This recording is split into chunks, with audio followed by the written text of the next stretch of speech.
heart beats.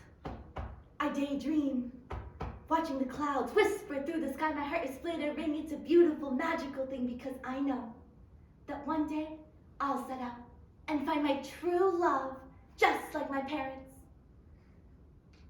Wait, how did my parents even meet? You know, they are both Indian. And my mom's friend Sunita is married to Rakesh, and Ragini is married to Vikram. Huh. Pretty much like every brown person I know is married to another brown person. Wait. Does that mean that I can't fall in love with someone who isn't Indian, even in America? When I was 11, I was seriously contemplating my future in love. I mean, how's it supposed to work if there's only 3 Indian kids in my grade and I do not like any of them? I mean, is there some sort of magic to falling in love with someone of the same heritage? Yes, there is. And that magic is bias. Everywhere we go, my parents and I would immediately look for someone Indian to talk to, and then invite them to our house. Build relations.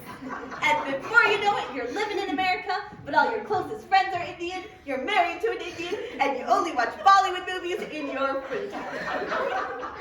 Don't worry, I'm not married or serving up samosas for a party yet. But in all seriousness, in a country that prides itself on bringing diverse groups of people together, Pew Research Center found that only 11% of all married couples in 2019 were married to someone from a different race. That is not a mere coincidence. Every action and experience we have subconsciously comes from our biases. It's just a part of human nature. So today, let's propose, as we understand what bias actually is, then we'll say our vows as we reconcile with the impacts of bias on our day-to-day lives. And finally, we'll put the ring on the hand of action as we learn how to reframe our mindset to make consciously positive decisions. Today, we tend to give bias a very negative connotation, associating it with narrow-mindedness.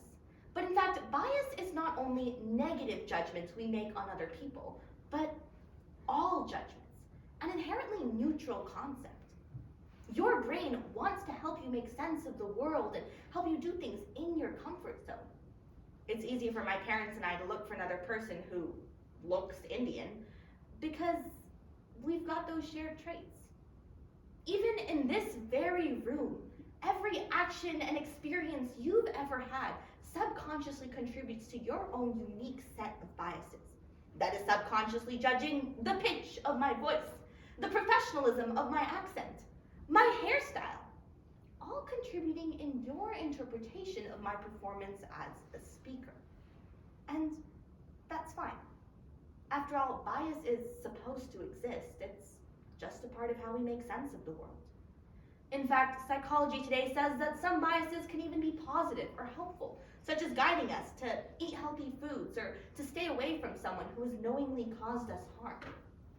But the problem arises when we stop giving other things a chance. Over time, biases build and direct us in the food we eat, who we talk to, where we live, who we shun. And these biases turn into stereotypes. And when negative biases build, they build in the pyramid of hate, a concept developed by the Anti-Defamation League. It starts out with a simple thought, a stereotype. Immigrants are stealing jobs. Over time, with both internal and external validation, that thought turns into an action, like telling an immigrant to go back to your country. But it's not only those obvious, outwardly racist statements that hurt. It's something as simple as subconsciously clenching your wallet just a little bit closer because you see a foreign-looking person walk into the room. It's instinctively turning towards the white guy at the conference when it's really a Latina woman who's the head researcher. And the reality is, we've all done these things before, even without realizing these actions become more and more normalized, they build into systematic discrimination. Washington Post Radley Balco explains that the term systematic racism is often wrongly misinterpreted as an accusation that everyone in the system is racist. But in fact, it means almost the opposite. It means that we have systems and institutions that produce racially disparate outcomes, regardless of the intentions of the people who work within them. Researchers at the University of North Carolina in Charlotte found that women who show promise early in their academic careers are often found with fewer leadership opportunities than men with lower grades. At that point, we stop noticing these disparities, allowing bias to build into violence. Go back to your country! You've got the Kung flu here, you're gonna die for bringing it. Just 4 months ago, the Associated Press reported that Darren Johnson, a 26-year-old Ohioan, was finally charged for his hate crime from 2021 for his threats and assault of an Asian American student at the University of Cincinnati in Ohio. The FBI reports a shocking 8,263 hate crimes in just 2021. And that only includes crimes indicted as fully motivated by hate. And it all stems from negative biases that build upon each other. But there is hope. Even though we can't stop what thoughts are going through our heads or the snap judgments we make, we can stop ourselves from unconsciously guiding our decisions in a negative way. The goal isn't to get rid of our biases, but to become aware of them. We've all had those moments where we've said or done something that's based on a negative bias or stereotype, and it's hurt someone. Something as simple as telling someone that their accent is so cute because it's different. Reaching out to touch someone's foreign-looking hair. Talking in baby talk to a person with cerebral palsy because you assume that they can't understand you. Even if you have found yourself saying or doing something that's based on a negative bias or stereotype, own up to it. It's okay.